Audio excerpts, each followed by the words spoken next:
Bartica electrician walks again after near leg amputation. Bartica electrician walks again after near leg amputation. CW Pretty Debbie Dean hailed as guardian angel for life-saving intervention. Guyana Chronicle report by Michelle Outridge.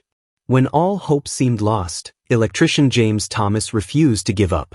Determined not to become an amputee, he sought a second opinion and trusted the process, with his faith in God never wavering. Today, that faith and patience have paid off. He has regained the use of his legs and returned to full mobility. Thomas, a diabetic and well-known electrician in Bartica, sustained a serious injury while installing a solar panel on the roof of a building. On that hot day, after completing his task, he removed his sandals to prevent slipping on the zinc roofing. Barefoot, he attempted to descend, but the intense heat severely burned his feet, down to the bone.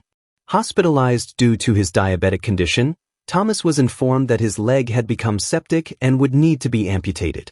Devastated and unwilling to accept this fate, he discharged himself from the hospital and returned home.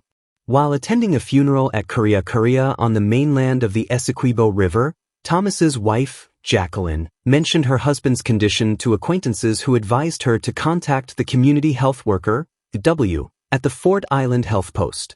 Taking their advice, Mrs. Thomas wrapped her husband in a blanket and brought him aboard a boat traveling the Bartica/Fort Island and Bartica route to W. Pretty Debbie Dean. Upon examining Thomas's feet, Debbie Dean discovered a bone fragment had flaked off and embedded in the flesh, causing the infection and discoloration. She made an incision to remove the fragment, immediately alleviating some of Thomas's discomfort. After this, he began visiting Fort Island every other day for dressings and treatment. However, due to high travel costs, he struggled to maintain the schedule. In an extraordinary act of compassion, TW Debbie Dean opened her home to Thomas, allowing him to stay for 10 days during which his wounds were treated daily. Slowly he regained mobility, was able to wear shoes again, and eventually returned home. Thomas remains deeply grateful to Debbie Dean for her care and kindness during this terrifying time. I feel really blessed to regain the full use of both legs. Being able to wear shoes again feels so good. Now that I'm fully healed, I'm more conscious of my diabetic condition, Thomas shared. The bond between the Thomas family and the Debbie Deans has grown stronger over the years. They continue to visit one another, maintaining a friendship built during a time of crisis. Mrs. Jacqueline Thomas, 62, expressed heartfelt thanks to Debbie Dean for her outstanding care during a period when it felt like all options had been exhausted.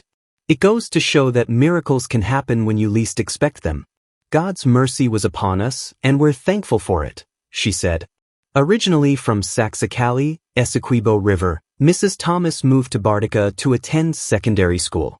A retired pensioner, she worked her way up from stores clerk to storekeeper and finally to administrative assistant at the Regional Democratic Council, RDC, office in Region 7, Cuyuni Mazaruni, before retiring in 2017.